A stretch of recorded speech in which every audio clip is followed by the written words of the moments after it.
Hello tout le monde, j'espère que vous allez bien et bienvenue dans cette petite vidéo du vendredi. On parlait de Bitcoin et d'Ethereum, on va pas parler d'autre chose parce que le marché est assez plat, même s'il y a des choses intéressantes qui se sont passées cette semaine, on va en parler dans quelques instants.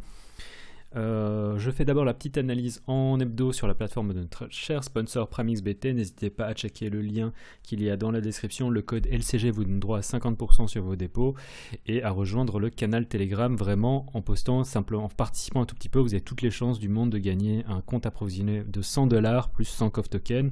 Ça peut être une bonne idée si vous êtes intéressé par tout simplement vous familiariser avec la plateforme et voir si vous pouvez transformer en fait ces $100 en plus d'argent. C'est une chose que je vais faire parce que en fait je suis pas affilié avec tout ce qui est réseaux sociaux par rapport à Prime. Moi je travaille avec eux par rapport aux sponsors de cette chaîne, mais tout ce qui est réseaux sociaux en fait c'est une autre boîte qui s'en occupe.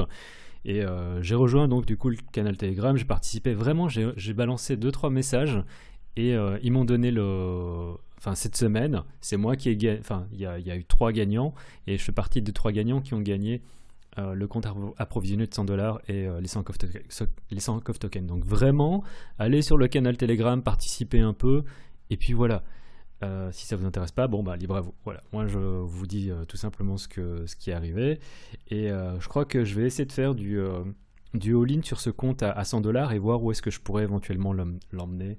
Et le but, ce serait, et c'est un petit défi que je vais me lancer, c'est transformer ces $100 en... Allez, on va essayer de transformer ça en $10 000 d'ici un an. Donc de faire 1 fois 100.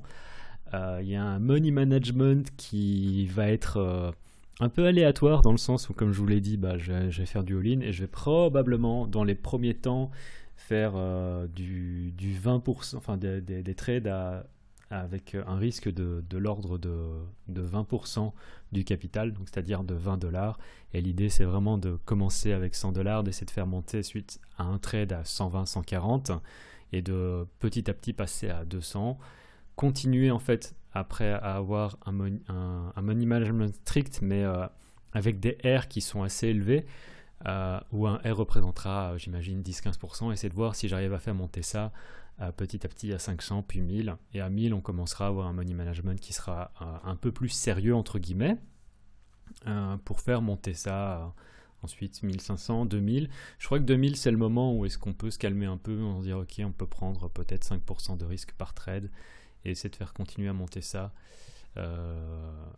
Et ouais, une fois qu'on arrive, je pense, vers 3-4 000, là, je pense qu'on peut redescendre à 2%, et ça risque de prendre un certain temps, mais de faire monter ça à 10 000. Et si j'arrive à 10 000, on verra. Il y aura probablement une donation sur la chaîne, ou bien je me lancerai le défi de transformer 10 000 balles en 100 000 balles. Mais là, ça prendra encore, je pense, plus d'1 an. Bref, je sais pas du tout. Ça tombe, je vais griller le compte en 2-3 trades et puis voilà. Bref. Cette semaine, toujours pas grand chose, hein. Inside bar. Et là, on a eu breakdown et remontée très très rapide. J'ai fait un trade qui était un trade du feu de Dieu. J'ai fait un truc du genre... je sais que j'ai fait en fait plus de 0.5 BTC sur le trade. Donc vraiment très très content. Et on va venir voir ça dans un instant. Alors on sait bien tous que y avait cette contraction des prix ici, qui était davantage visible en 4 heures. On a eu le breakdown. Et ensuite on est venu faire vraiment le retest ici. Si vous voyez ça, on est venu chercher la liquidité juste ici en dessous. Et j'ai pris position là-dessus. Sur une position de 5 BTC avec un risque qui était très très contrôlé.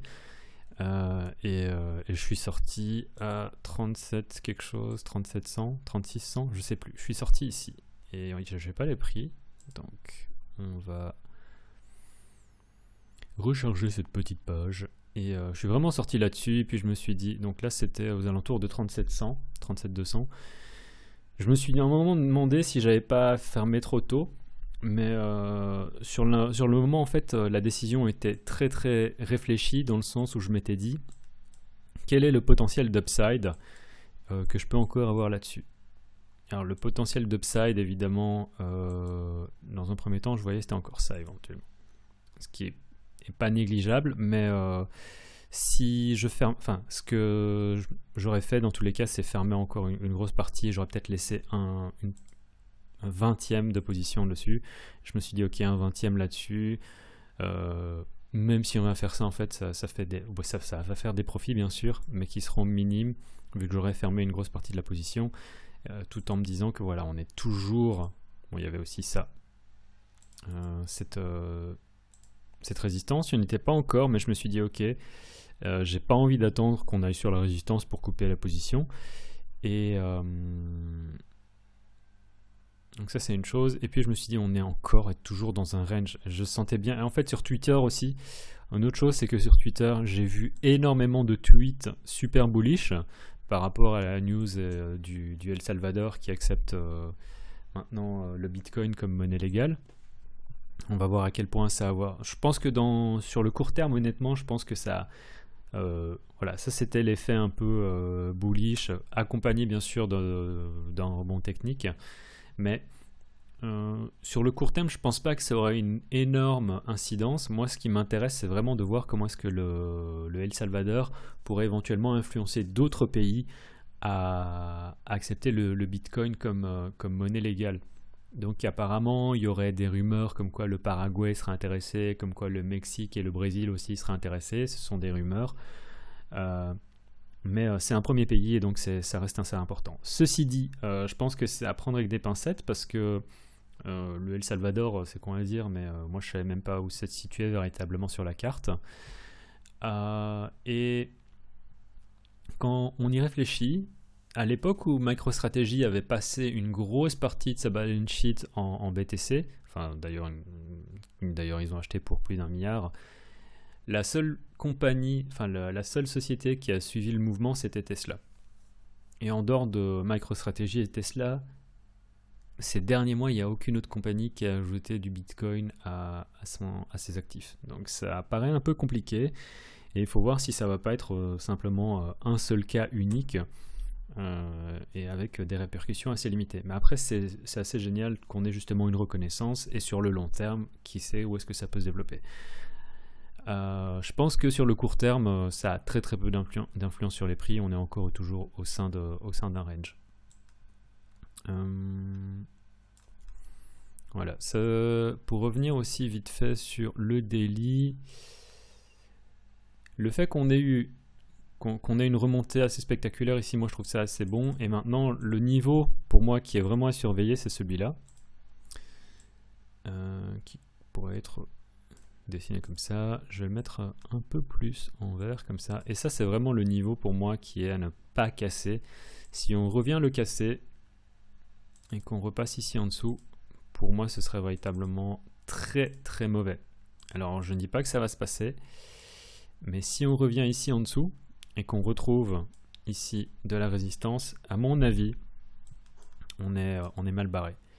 Pour moi, ça c'est un niveau qui est assez intermédiaire, mais qui est très très important dans le sens où on a déjà tapé une fois, 2 fois, 3 fois, 4 fois à 32 000. Et que si on vient encore chercher, enfin on a tapé 3 fois à 32 000, mais si on revient taper une 4e fois à 32 000, pour moi ce serait pas bon. Donc ce que j'espère, c'est qu'on continue éventuellement à faire un peu de chop ici, et ensuite qu'on continue. Je vais expliquer aussi pourquoi c'est un niveau qui est très important, et on va regarder ça après sur TradingView. Mais en 4 heures, je ne sais pas si on va pouvoir le voir ici. Donc ça c'est quoi? C'est la petite consolidation qu'on a eue avant le dump. Si on repasse en dessous, on considère que bon, ça c'était un fake out et que ça nous resserre à nouveau de résistance. Une fois qu'on revient ici en dessous, le problème c'est quoi? C'est qu'on a cette résistance et que le seul support qu'on a, allez, on va dire que le seul support qu'on a, c'est plus ou moins les 34 000. Et qu'on a déjà tapé 1, 2, 3, 4, 5 fois avec un fake out aux 34 000 et qu'avec un seul fake out, ça va. Mais le taux de probabilité qu'on fasse un deuxième fake out de la sorte me paraît pas impossible, pas improbable, mais compliqué. Mais je serais pas fan du tout. Sans oublier que si on passe ici en dessous, oui, peut-être qu'on va avoir une résistance, mais que, enfin, on va avoir du support, mais on a encore une résistance et on a toutes les chances encore de taper du coup une 6e fois. Et là, à mon avis, on est mal barré. D'autant plus que quoi donc on sait bien tout ça que c'est un gigantesque range de distribution. Mais ça serait un deuxième range, un peu comme ici c'était un mini range d'accumulation. Ce range-ci deviendra un range de redistribution. Donc en fait, la manière dont on voit ça, c'est que tout ce qu'on a eu ici, c'était une énorme accumulation.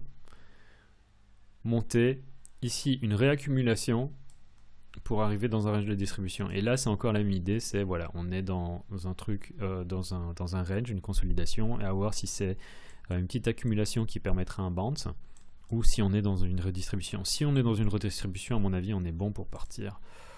Je dirais au moins vers 25 000, mais potentiellement vers ouais, je dirais ça, voir l'ancien all-time high de 2017, donc ça fait 20 000.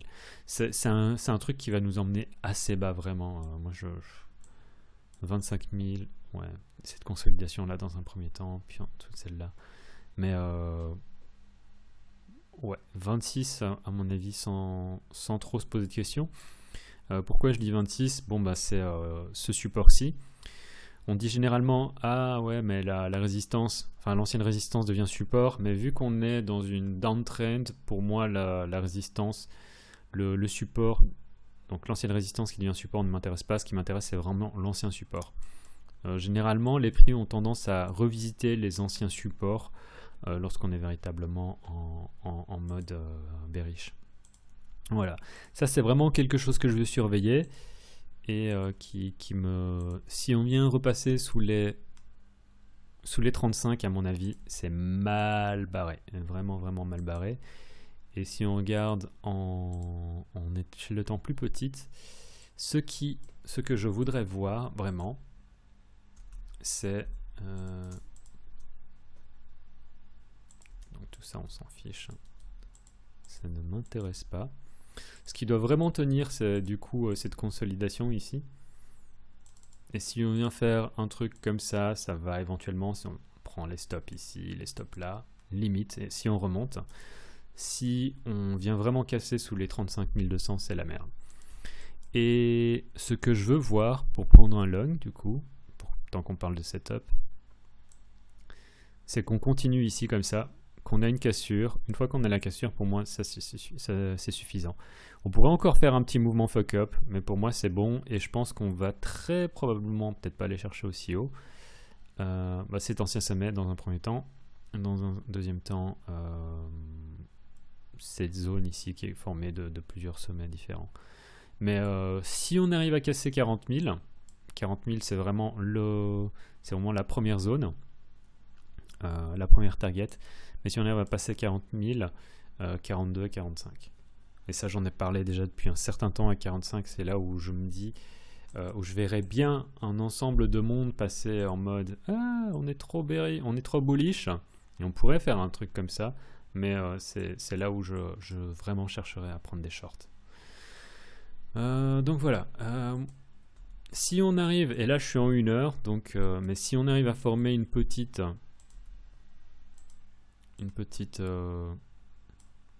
forme comme ça, qui serait en triangle ascendant, qu'on arrive à casser à nouveau au-dessus, donc vraiment on pourrait mettre vraiment ça, on pourrait monter un peu, enfin je vais le laisser comme ça, et si on arrive à passer à nouveau au-dessus du support, je considère qu'on a une continuation, on pourrait avoir un mouvement fuck up, c'est là que prend le log, avec le stop qui sera en fonction d'où est-ce qu'on mettra l'ancien. On va faire un creux ici, où est-ce qu'on fait le creux pour aller viser les 40 000. Et à partir de ce moment-là, ça fait un log. Oups. De cet ordre-là. Et ça fait un trade à 2R, voire plus haut en fonction de ce qui se passe. Mais à 2R, c'est clair qu'il faudra prendre des profits. Voilà. Ça, c'est quelque chose que je prendrai sans aucun doute. Et dans l'autre côté, en fait, si on fait un truc comme ça, je short. et je laisse le short ouvert. Et je pense vraiment qu'on va aller chercher ça dans un premier temps. Et là, on peut voir, hein, d'un seul coup, ça fait un short à 3R. Voire carrément, et tout en laissant une partie ouverte si jamais on vient, comme je l'ai dit, chercher les 25-26 000. Donc là, ça fait aussi un énorme capital, enfin un énorme potentiel de... un trade qui aurait un retour qui serait conséquent si jamais ça vient de faire.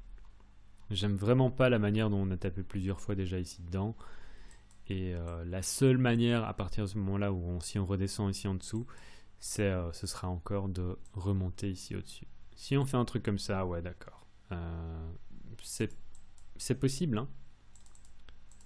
Et puis en plus, on passerait au-dessus de ça, comme ça. Et à partir de ce moment-là, bon ben, j'ai une idée qui est invalidée. Et il n'y a pas de souci. Voilà. C'est tout. Ethereum. Ethereum, je vous avais dit dans la vidéo la semaine passée, j'aurais voulu acheter à 73. J'ai pas acheté à 73. Et je suis très très content de n'avoir pas acheté à 73. Par contre, ici, là, je vais passer ça en vert. Et pour moi, on arrive dans une zone où je veux acheter Ethereum contre Bitcoin. Donc, Ethereum contre Bitcoin, on a vraiment eu un truc qui était dégueulasse. Et la manière dont je vois ça, donc bon, je vais virer ça, je vais virer ça, je vais virer ça. Ça ne me paraît pas super important non plus.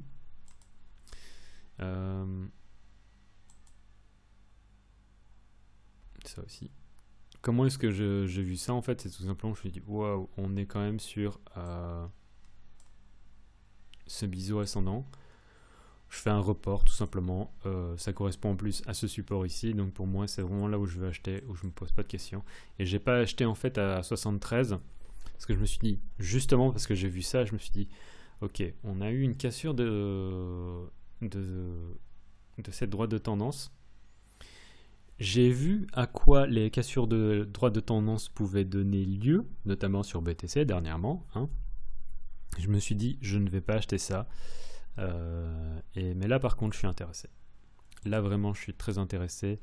Et il suffit de pas grand-chose hein, pour me convaincre. Là, une chose, par exemple, ce serait tout simplement qu'on repasse ici au-dessus. Une chose qui me convainc à acheter, c'est si on revient ici au-dessus, je sais où je mets un stop pour acheter et pour viser. C'est une bonne question, hein. Qu'est-ce que je vise? Idéalement, en fait, je me dis, je viserais ça ici. Le problème, c'est qu'on a un ensemble de consolidation. Et pour vraiment être franc, je pense pas qu'on vienne chercher aussi haut que ça. Je pense que les 69, ce serait déjà pas mal. On a aussi plusieurs consolidations ici, donc ça se fera pas en une seule fois. Hein. Vraiment, c'est... Ouais. En fait, je dis que j'achète, mais pour quel upside? C'est moyen. Bref, Ethereum contre Bitcoin, du coup, c'est quand même une zone qui me paraît intéressante pour jouer un bounce. Et l'idée, ce serait soit de jouer un bounce comme ça, soit de jouer... Bah, c'est un peu ce que j'ai dessiné. Hein. Ce que je voudrais voir aussi, c'est si on prend aussi les stops ici et là, et qu'on vient faire un mouvement comme ça où on repasse ensuite au-dessus du support, ça pourrait être pas mal.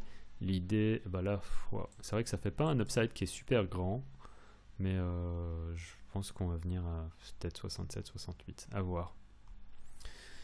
Ethereum contre USD, j'ai pas acheté. Ça c'est ridicule hein, ce que j'ai fait là. J'ai dessiné ça, c'était un peu vraiment en déconnant, en début du mois de juin, donc ça devait être la semaine passée. Et quand je vois la manière dont les prix suivent plus ou moins ça, je le laisse juste pour le fun. Dans le sens où ça c'est un truc que j'ai dessiné même pas sérieusement, même si je me dis voilà c'est un truc qui peut arriver. Et là la manière dont on a rebouncé ici, dont on vient faire ça ici, et vu la manière dont les prix réagissent autant sur Bitcoin que Ethereum contre Bitcoin, je me dis c'est pas impossible qu'on revienne à nous chercher les 2000. qu'on fasse un peu de chop, un bounce, qu'on dump et qu'on revienne remonter ensuite. On va voir, je sais pas du tout.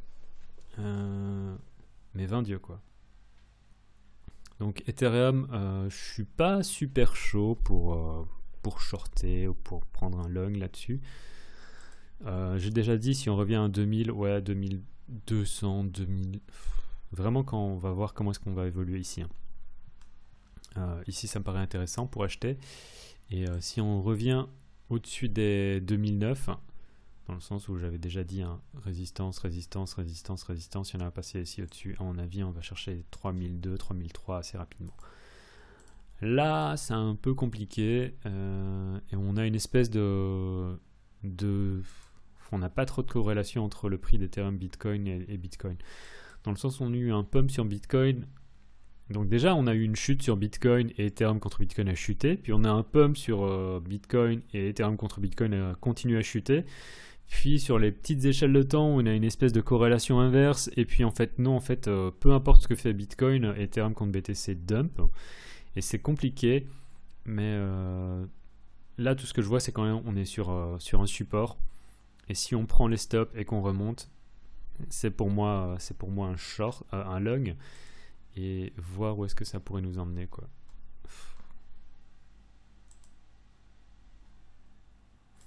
Ouais, on est sur support journalier, donc là c'est ici qu'on va prendre une position pour se dire ok, si on a un bounce intéressant, on pourrait vraiment revenir vers les 71.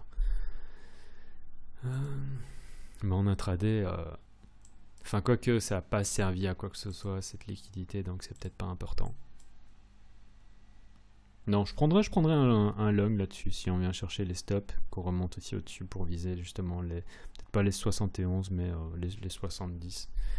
Voilà, c'est tout pour la vidéo d'aujourd'hui. C'était une vidéo assez longue. N'hésitez pas, c'est un peu tard pour le dire, mais de mettre la vidéo en 2x si jamais je parle trop lentement. Honnêtement, le marché pue un peu quand même. Et bon, c'est rien de nouveau non plus. Donc voilà. Et il n'y a rien qui est génial. HNT, toujours dans un range, et on dirait... Ça, c'est assez moche. HNT, si on passe ici en dessous, à mon avis, ça devient aussi un range de distribution. Et où est-ce qu'on va dans ce genre de cas? Honnêtement, on pourrait faire un truc comme ça. On pourrait vraiment... peut-être pas. Ce serait assez dégueulasse. Mais je me dis qu'on pourrait, enfin oui, peut-être, rechercher les 5$. Ce serait triste, hein, de faire encore une chute de 60% alors qu'on a déjà... Bon, avec la mèche ici, c'était assez incroyable aussi. Depuis les plus hauts, donc 45, si on descend encore, ça ferait une chute de 80%. Je sais pas. Ça s'est déjà vu, hein. Et là, on dirait vraiment un triple top. Hein. C'est vraiment pas génial. Ouais, l'ensemble du marché est pas top, pas top. Ouais, voilà, c'était tout pour cette vidéo en espérant que ça vous ait servi. C'était le cryptographe en vous souhaitant un excellent week-end. Tchuss.